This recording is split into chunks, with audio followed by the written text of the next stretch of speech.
근육이 뼈에 붙는 부분을 우리가 힘줄이라고 하잖아요. 이 힘줄이 잘 단련이 안 돼요.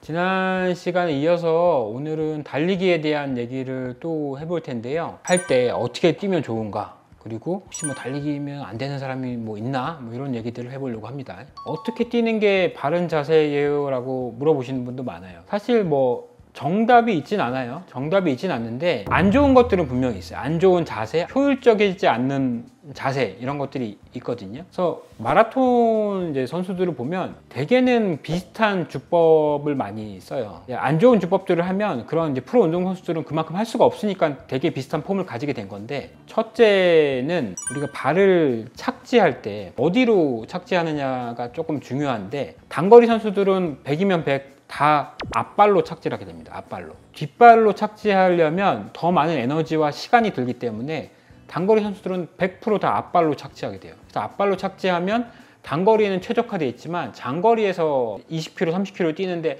앞발로 착지하게 되면 부상 위험이 커져요. 그리고 앞발 전족부에는 이런 충격을 흡수하는 기능이 별로 없거든요. 포어프 착지라고 하잖아요. 포어프 착지를 하시는 분들은 발이 금세 피로해지고 앞 발 쪽에 통증이 생기는 경우가 많거든요. 그래서 포어프 착지를 하시는 분들은 이걸 한번 신경을 써야 됩니다. 그래서 포어프 착지가 좋지 않다, 이거는 이제 결론이 나 있는 문제고, 그리고 뒤꿈치 착지 하시는 분도 있거든요. 뒤꿈치 착지하면, 뒤꿈치는 원래 우리가 걸을 때 처음에 닿는 부위예요. 그래서 걷는 것처럼 뛰시는 분들은 아주 천천히 뛰거나, 아니면 보폭을 너무 크게 해서 발이 너무 끝까지 나가서 뒤꿈치가 닿는 분들이 있거든요. 이런 분들 뒤꿈치 착지를 하게 되는데, 완전 뒤꿈치 착지하는 것도 어떤 프로 이제 마라톤 선수들한테는 잘 보이지 않아요. 대부분은 미드풋 착지를 이분들은 많이 하시고, 뒤꿈치 착지를 간혹 하시는 선수들이 분명히 있어요. 있는데 이분들은 좀 부상의 위험들이 조금 높은 거는 사실이에요. 그래서 발에 가급적이면 중앙부로 착지하려는 연습을 많이 하는 게 좀 더 좋다라고 알려져 있습니다. 그리고 두 번째는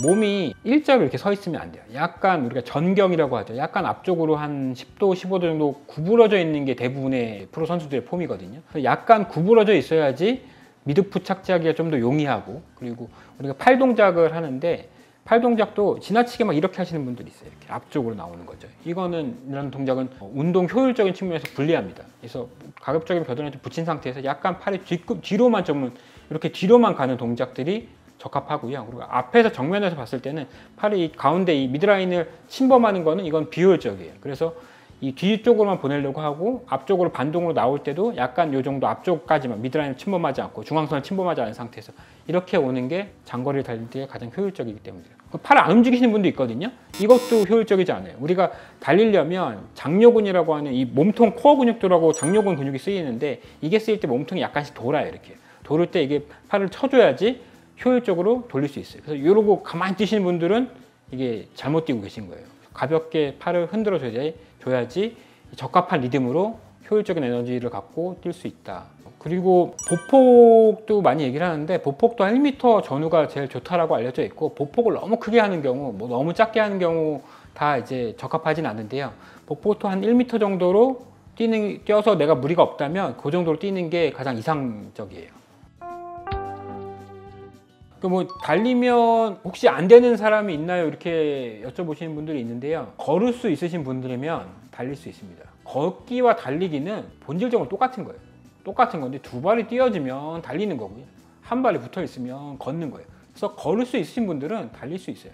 다만 뭐 빨리 뛰냐, 뭐 늦게 뛰냐의 문제지, 걸으실 수 있는 분이면 다 뛸 수 있어요. 다만 하나는 너무 욕심 부리시는 분들이 있어요. 그래서 나는 갑자기 너무 잘하고 싶으니까 어느 대회 나가서 뭐 기록도 내고 싶고 거리도 늘리고 싶고 하는데, 이게 욕심이 좀 많아지면 거리도 확 늘려버리고 속도도 확 늘려버리려고 하면 부상이 오거든요. 그래서 이 거리를 늘리는 것과 속도를 늘리는 거는 한 가지씩, 거리도 한 10% 정도 늘리는 거를 한 가지 하시고요. 그리고 어떤 날은 속도도 한 10% 정도 늘리는 것도 한 가지 하시고, 이것도 한꺼번에 막 20, 30%씩 막 확 해버리면 부상 위험이 높아지고요. 거리도 한 10% 조금씩만. 그리고 거리 늘릴 때는 속도는 조금 줄이고, 속도 늘릴 때는 거리를 좀 줄이고, 이런 식으로 하나씩만 늘리고, 한 번에 늘릴 때도 한 5%, 10% 정도만 조금만 늘리고, 이렇게 하다 보면 돼요. 그리고 제가 뛰면서 가장 중요하다고 생각하는 거는 천천히 뛰는 것 같아요.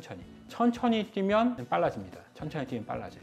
이거 약간 여담인데, 우리 몸에서 잘 단련되지 않는 부위들이 근육에서 뼈에 붙어 있는 부분들이에요. 근육이 뼈에 붙는 부분을 우리가 힘줄이라고 하잖아요. 이 힘줄이 잘 단련이 안 돼요. 그래서 달리기 하다 보면 많이 아프다고 하시는 분들이 무릎 정강이 앞쪽에 거위발 힘줄이 붙어 있는 곳, 그리고 앞에 슬개건이 힘줄이 붙어 있는 곳, 그리고 아킬레스건에 힘줄이 붙어 있는 곳, 이런 데가 자주 아프거든요. 근데 이런 근육이 뼈에 붙어 있는 이 힘줄은 잘 단련이 되지 않습니다. 그래서 이거를 단련을 하려면 오랫동안 계속 자극을 주면서 조금 자극을 줬다가 좀 회복됐다가 자극을 줬다가 회복됐다, 이것들이 계속 이루어져야 돼요. 너무 큰 자극이 한꺼번에 와도 이 근육이나 힘줄이 손상을 입거든요. 그래서 천천히 오래 뛰게 되면 이런 힘줄을 강화시켜 주는데 좋아요. 그래서 천천히 오래 뛰면 우리가 생각보다 단련하기 어려운 아킬레스건, 이슬개건 이런 데들이 단련이 잘 돼요. 그래서 천천히 오래 뛰다 보면 무조건 빨리 잘 뛸 수 있어요. 욕심 부리지 않고 천천히 오래 뛰는 게 저는 가장 중요한 것 같습니다. 오늘 달리기에 대해서 뭐 이런저런 얘기를 했었는데요. 그래서 이 영상이 달리는 모든 세상의 러너분들한테 도움이 됐으면 좋겠습니다. 감사합니다.